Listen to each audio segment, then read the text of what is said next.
ఆ దేశంలో ఉండే వాళ్లకు అసలు స్వేచ్ఛ అనే పదం ఉందని కూడా తెలియదు. వారానికి 7 రోజులు ఉంటే అక్కడి ప్రజలు 6 రోజులు వాళ్ళ కోసం పనిచేసి 7వ రోజు దేశం కోసం వాలంటీర్గా పనిచేయాలి. ఆ దేశంలో ఉండే ప్రతి ఒక్క ఇంట్లో వాళ్ళ అధ్యక్షుడి ఫోటోతో పాటు అతని ఫాదర్ ఫోటో కూడా ఉండాలి. ఆ ఫొటోస్కి కొంచెం దుమ్ము పట్టినా సరే ఆ ఫ్యామిలీ 3 జనరేషన్స్ని జైలుకి అంకితం చేస్తారు. Hello guys, welcome to unheard mysteries Telugu. వీడియోలోకి వెళ్లే ముందు కంటెంట్ నచ్చితే ఈ వీడియో లైక్ చేసి మన ఛానల్ సబ్స్క్రైబ్ చేసేయండి. మీలో ఎంతమంది లైక్ చేస్తే మన వీడియోని యూట్యూబ్ అంతమందికి పుష్ చేస్తుంది. North Korea. ఈ పేరు వినగానే మనకు గుర్తుకు వచ్చే ఫస్ట్ పేరు కిమ్ మామా. అతను ఆ దేశంలో పెట్టిన భయంకరమైన రూల్స్, అతని క్రూరత్వం, అతనికి ఉన్న తిక్కతో చేసిన రూల్స్ మీరు వింటే ఇండియాలో పుట్టడం ఎంత అదృష్టమో మీకు తెలుస్తుంది. ఈ రోజు మీకు నేను నార్త్ కొరియా ప్రెసిడెంట్ అయిన కిమ్ జాంగ్ ఉన్ అతని రూల్స్ గురించి, ఆ దేశంలో ప్రజలు ఎన్ని కష్టాలు పడుతూ జీవిస్తున్నారో చెప్పబోతున్నాను. సో హెడ్ ఫోన్స్ పెట్టుకొని చిల్ అవుతూ వీడియో ఎక్కడ స్కిప్ చేయకుండా చివరి దాకా చూడండి. కిమ్ జాంగ్ ఉన్, the supreme leader of north Korea. Kim 1982 జనవరి 8న పుట్టాడని హిస్టరీ చెప్తోంది. కానీ ఈ ఇయర్ కరెక్ట్ కాదని కొంతమంది 1984 అని అంటున్నారు. కిమ్కి ఒక అన్న అలాగే ఒక చెల్లి కూడా ఉంది. నార్త్ కొరియా మాజీ అధ్యక్షుడైన కిమ్ జాంగ్ ఇల్ 3వ కొడుకే ఈ కిమ్ జాంగ్ ఉన్. స్విట్జర్లాండ్ లో చదువుకొని తన స్వదేశానికి వచ్చిన తర్వాత నార్త్ కొరియా రాజధాని అయిన ప్యాంగ్యాంగ్ లో కిమ్ టు సాంగ్ మిలిటరీ యూనివర్సిటీలో చేరాడు. 2011 డిసెంబర్ 17న కిమ్ జాంగ్ ఇల్ మరణించాడు. అప్పుడు తన చిన్న కొడుకు అయిన కిమ్ జాంగ్ ఉన్ తన తండ్రి పదవిని దక్కించుకున్నాడు. కేవలం 15 రోజుల్లోనే పార్టీ అధ్యక్షుడిగా, దేశ సైన్యాధిపతిగా కిమ్ జాంగ్ ఉన్ తన కుటుంబ సభ్యులను చంపేశాడని చెప్తారు. తన సొంత అన్న అయిన కిమ్ జాంగ్ నామ్ ని 2017లో కౌలాలంపూర్ ఇంటర్నేషనల్ ఎయిర్పోర్ట్ లో టెర్మినల్ 2 దారిలో వెళ్తుంటే అతన్ని చంపేశారు. ఈ హత్యకు ఆదేశం ఇచ్చింది కిమ్ అనే చెప్తారు. నార్త్ కొరియా పేరు వినగానే చెవులు నిక్కబొడుచుకుంటాయి. ఎందుకంటే అది మన భూమిపైనే ఉన్న మరో ప్రపంచం. అక్కడి ప్రజలకు కూడా ఈ ప్రపంచంతో ఎలాంటి సంబంధం ఉండదు. ఇంటర్నేషనల్ గా ఏమి జరుగుతుంది అని ఎలాంటి న్యూస్ పైన వాళ్లకు అవగాహన ఉండదు. కేవలం వారికి వాళ్ళ అధ్యక్షుడు, అతని కుటుంబ సభ్యుల గురించి మాత్రమే తెలుసు.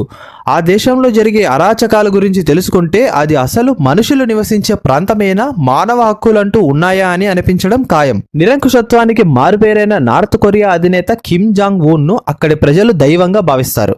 కానీ అదంతా బయటకు మాత్రమే. అక్కడి ప్రజల మనసులో మాత్రం అతడు లేడు. ఆ విషయాన్ని వారు బయటికి చెప్పలేరు. ఒకవేళ అలా చెప్పే సాహసం చేస్తే ఆ వ్యక్తికి నెక్స్ట్ బర్త్డే ఉండదు. ఎలాగో పుట్టినరోజు ప్రస్తావన వచ్చింది కాబట్టి ఆ దేశంలోని 2 ప్రత్యేకమైన రోజుల గురించి మీరు తెలుసుకోవాలి. ఆ రోజుల్లో కనుక ఎవరైనా బర్త్డే జరుపుకుంటే అంతే సంగతులు. కేవలం బర్త్డే రోజు మాత్రమే కాదు, ఆ రోజు ఏ వేడుక జరుపుకున్నా అదే పరిస్థితి. జూలై 8 డిసెంబర్ 17న అక్కడ సంతాప దినాలు. Kim to Sung, Kim Jong tool ఆ తేదీల్లోనే చనిపోయారు. అందుకే ఆ రోజు ఎవరు పుట్టినరోజులు కానీ ఎలాంటి వేడుకలతో సంతోషంగా ఉండకూడదు. కనీసం పొరపాటున కూడా నవ్వకూడదు. అలా చేస్తే వారిని దేశద్రోహులుగా పరిగణించి శిక్షలు విధిస్తారు. ఇది కేవలం శాంపిల్ మాత్రమే. అక్కడ జరిగే మరికొన్ని అరాచకాలు, రూల్స్ గురించి తెలిస్తే వామ్మో అని పక్కా అంటారు. నార్త్ కొరియా అధినేత కిమ్ జాంగ్ ఉన్ తనని తాను దైవంగా భావిస్తాడు. కిమ్ స్వయంగా విడుదల చేసిన తన బయోగ్రఫీలో తాను 2 ఇంద్రధనస్సుల మధ్య పుట్టానని, ఆ సమయంలో ఆకాశంలో కొత్తగా ఒక నక్షత్రం పుట్టిందని తెలిపాడు. కాబట్టి ప్రజలు తనని దైవంగా భావించాల్సిందేనని తను చెప్పాడు. అంతేకాదు తనకి వాతావరణాన్ని కంట్రోల్ చేసే పవర్ కూడా ఉంది అని అక్కడి ప్రజలను నమ్మేలా చేశాడు. 1994 జూలై 8న నార్త్ కొరియా అధ్యక్షుడు కిమ్ ఇల్ సుంగ్ మరణించినప్పుడు నవ్వడాన్ని నిషేధించారు. ఆ రోజు గట్టిగా మాట్లాడడం కానీ, డాన్స్ చేయడం కానీ, మద్యం సేవించడం కానీ నేరం. రూల్స్ ను అతిక్రమిస్తే నిందితులను కార్మిక శిబిరాలకు పంపిస్తారు లేదా మరణ శిక్ష విధిస్తారు. కిమ్ ఇల్ సుంగ్ శరీరం గాజు సమాధిలో భద్రపరిచారు. ఆ దేశానికి వచ్చే ఎవరైనా సరే ఆ పర్యాటకులు అతని పాదాల వద్ద పూలు పెట్టి నమస్కరించాలి. నార్త్ కొరియాలో ప్రస్తుతం 2025 సంవత్సరం నడవడం లేదు. ఆ దేశంలో ఇంగ్లీష్ క్యాలెండర్ ఫాలో కారు. ప్రస్తుతం వారికి 112వ సంవత్సరం నడుస్తోంది. ఎందుకంటే వారి క్యాలెండర్ను కిమ్ టు సంగ్ పుట్టిన తేదీ నుంచి లెక్కిస్తున్నారు. మన దేశంలో 6 రోజులు పని అంటేనే తిట్టుకుంటాం. ఆ దేశంలో కూడా వాళ్ళకి 6 రోజుల పని మాత్రమే ఉంటుంది. కానీ ఆదివారం కూడా వాళ్ళు పని చేయాలి. ఆ రోజు వాళ్లకు అఫీషియల్ గా హాలిడే ఉన్నా సరే వాలంటీర్ గా ఆ దేశం కోసం పని చేయాల్సి ఉంటుంది. అంటే వాళ్ళకి వారంలో 7 రోజులు పని తప్పదు. ఈ రూల్ బ్రేక్ చేస్తే వాళ్ళని జైల్లో పడేస్తారు.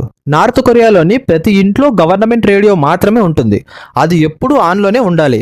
కేవలం గవర్నమెంట్ రేడియో ఛానల్ వార్తలు మాత్రమే వినాలి. వారు ప్రసారం చేసే ప్రతి చెత్త కార్యక్రమాన్ని వినాలి.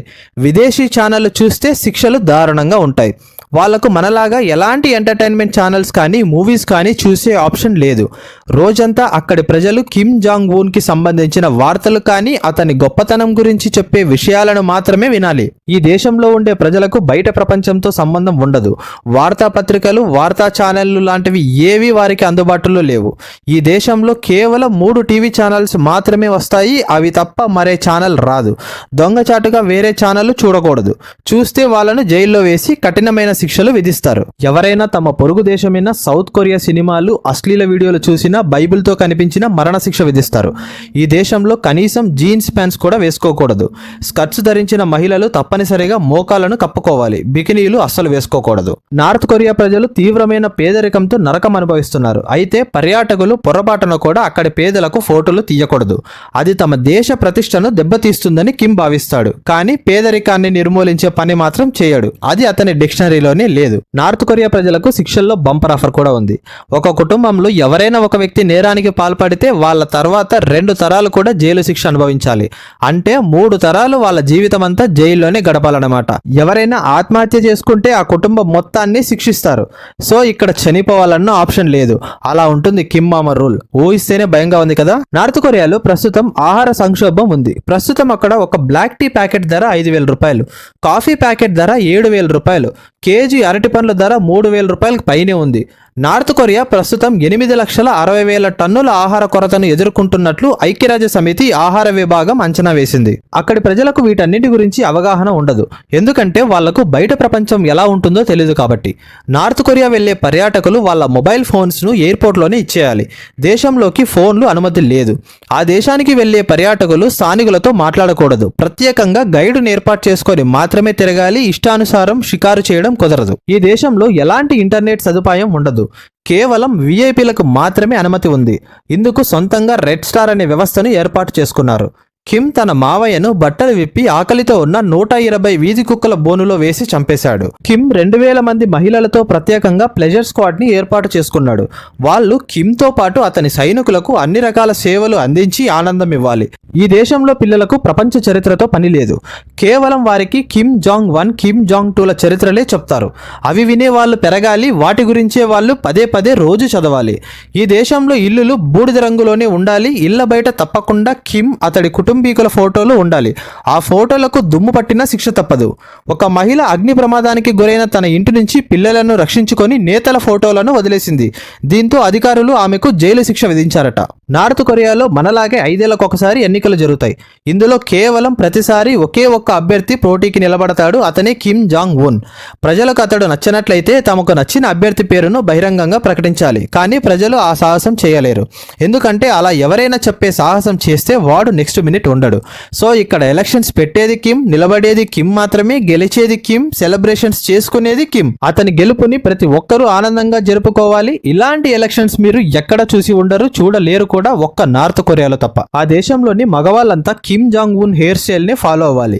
మనలాగా డిఫరెంట్ హెయిర్ స్టైల్స్ పెట్టుకోకూడదు. సౌత్ కొరియన్లకు ఎరవేయడానికి నార్త్ కొరియా కీజాంగ్ డోంగ్ అనే నకిలీ సిటీని నిర్మించింది.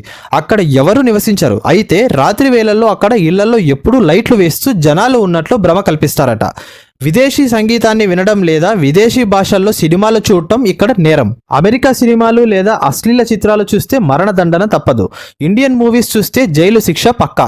కిమ్ ఒక 3 రోజులు ఆ దేశంలో లేకుండా బయట దేశానికి వెళ్లి తిరిగి వాళ్ళ దేశానికి వచ్చాక అక్కడి ప్రజలు సంతోషంతో ఏడుస్తూ సెలబ్రేట్ చేసుకుంటారు. ఈ దేశంలో ఇంటర్నేషనల్ కాల్స్ చేయడం నేరం. 2007లో చాలా ఇంటర్నేషనల్ కాల్స్ చేసిన ఒక వ్యక్తిని అధికారులు కాల్చి చంపేశారు. కిమ్ మాట్లాడేటప్పుడు సమావేశంలో నిద్రపోతే మరణశిక్ష విధిస్తారు. ఆ శిక్షలు కూడా కిమ్ మూడును బట్టి ఆధారపడి ఉంటుంది. నార్త్ కొరియా రక్షణ మంత్రి హేన్ యోంగ్ చోల్ కిమ్ మీటింగ్ లో నిద్రపోయాడు. దీంతో అతడిని 2015లో ఉరి తీశారు. ఈ దేశంలో ప్రజలు గంజాయిని ఎంజాయ్ చేయవచ్చు. ఈ విషయంలో వారికి ఎలాంటి శిక్ష ఉండదు. అయితే ప్రభుత్వం అమ్మే గంజాయిని మాత్రమే వాళ్ళు కొనుక్కోవాలి. నార్త్ కొరియన్లకు అనుమతి లేకుండా ఫారెన్ కంట్రీస్ వెళ్ళడానికి ఎలాంటి అనుమతి లేదు. పారిపోవడానికి ప్రయత్నిస్తే కార్మిక శిబిరాలకు పంపుతారు లేదా ఉరి తీస్తారు. ఈ దేశం వాళ్ళు ఒలింపిక్స్ లాంటి ఈవెంట్స్ లో పార్టిసిపేట్ చేయడానికి వెళ్ళినప్పుడు కూడా వాళ్ళ వెంట ఎప్పుడూ ఆ దేశ సైన్యం ఉంటారు. వాళ్ళు వేరే దేశ ప్రజలతో మాట్లాడకుండా చూసుకుంటారు. అలా బయటికి వెళ్ళిన వాళ్ళు తప్పించుకోవడానికి ట్రై చేసిన చాలు వాళ్ళ ఫ్యామిలీ 3 జనరేషన్స్ ని జైల్లో వేస్తారు. ఎందుకంటే వాళ్ళు బయట దేశానికి వెళ్ళినప్పుడు వాళ్ళ ఫ్యామిలీ నార్త్ కొరియాలోనే ఉంటుంది కదా.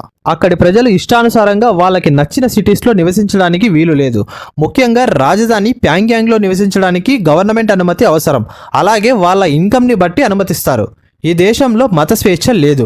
ఇది పూర్తిగా నాస్తికుల రాజ్యం. అక్కడి ప్రజలకు కిమ్ మాత్రమే దైవం. పాశ్చాత్య మతపరమైన పద్ధతులు, సాహిత్యాన్ని నిషేధించారు. బైబిళ్లు పంపిణీ చేసిన వ్యక్తులను బహిరంగంగా ఉరితీశారు. 2014లో అమెరికాకు చెందిన జెఫ్రీ పాల్ అనే వ్యక్తి రెస్టారెంట్ బాత్రూంలో బైబిల్ మర్చిపోయినందున 5 నెలల జైలు శిక్ష అనుభవించాడు. ఇలా చెప్పుకుంటూ పోతే ఆ దేశంలో ప్రజల కంటే రూల్సే ఎక్కువ ఉన్నట్లున్నాయి. పొరపాటున కలలో కూడా మనం ఈ దేశంలో జీవిస్తున్నట్టు కల వచ్చినా సరే వణికిపోయేలా ఉంటుంది. అలాంటి క్రూరుడు, దుర్మార్గుడు ఈ కిమ్ జాంగ్ ఉన్.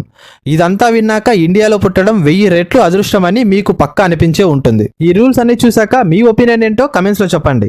కంటెంట్ నచ్చితే ఈ వీడియో లైక్ చేసి మన ఛానల్ సబ్స్క్రైబ్ చేసేయండి. That's all for today. See you soon again with new video. Thank you.